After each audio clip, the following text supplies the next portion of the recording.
Okay. துபாய்க்கு புதுசா வேலை தேடி வரவங்க காஸ்ட் கன்வீனியன்ட்டா எந்த பிளேஸ்ல தங்கலாம் அப்படிங்கறத பத்தி போன வீடியோல பார்த்திருந்தோம். எப்படி தங்கலாம், அதுக்கு என்ன ஆப்ஷன்ஸ் இருக்குது அப்படிங்கறத பத்தி இந்த வீடியோல பார்த்திடலாம். அதுக்கு முன்னாடி துபாய் ரிலேட்டடான யூஸ்ஃபுல்லான கண்டென்ட்ஸ் பார்க்க நம்ம ப்ரொஃபைல் ஒரு ஃபாலோ பண்ணிக்கோங்க. டூபிசல் இந்த ஆப் இன்ஸ்டால் பண்ணி லாகின் பண்ணி நம்ம நாட்டிலேருந்து நீங்கள் ரூம் புக் பண்ணிட்டு வரலாம். இதில் ரூம் ஃபார் ரெண்ட் கொடுத்து உங்களுக்கு தேவையான லொக்கேஷன் கொடுத்துக்குங்க. நான் எக்ஸாம்பிளுக்கு அல் கராமா கொடுக்குறேன். அடுத்து வந்து ப்ரைஸ் ரேஞ்ச் செட் பண்ணிக்கோங்க. நான் ஒரு ஆவரேஜாக ஒரு 400 to 650 கொடுக்குறேன். அடுத்து பெட் ஸ்பேஸ் செலக்ட் பண்ணிக்கங்க. செலக்ட் பண்ணிட்டு மேலா ஃபீமேலா அப்படிங்கிறது கொடுத்துங்க.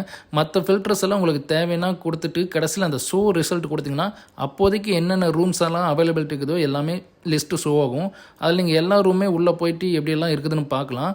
நான் எக்ஸாம்பிளுக்கு ஒரு ரூமுக்குள்ளே போகிறேன். இதில் bed space for Indians and Tamil தெலுங்குன்னு கொடுத்துக்கிறாங்க. மெயினாக இந்தியன்ஸான்னு பார்த்துங்க. ஏன்னா சிலதெல்லாம் மிக்சடாக இருக்கும். பாகிஸ்தானி பெங்காலி எல்லாம் கலந்து இருப்பாங்க. அது வந்து அவ்வளோ க்ளீனாக இருக்காது. இந்தியன்ஸான்னு பார்த்துங்க. தென் அதுலேயே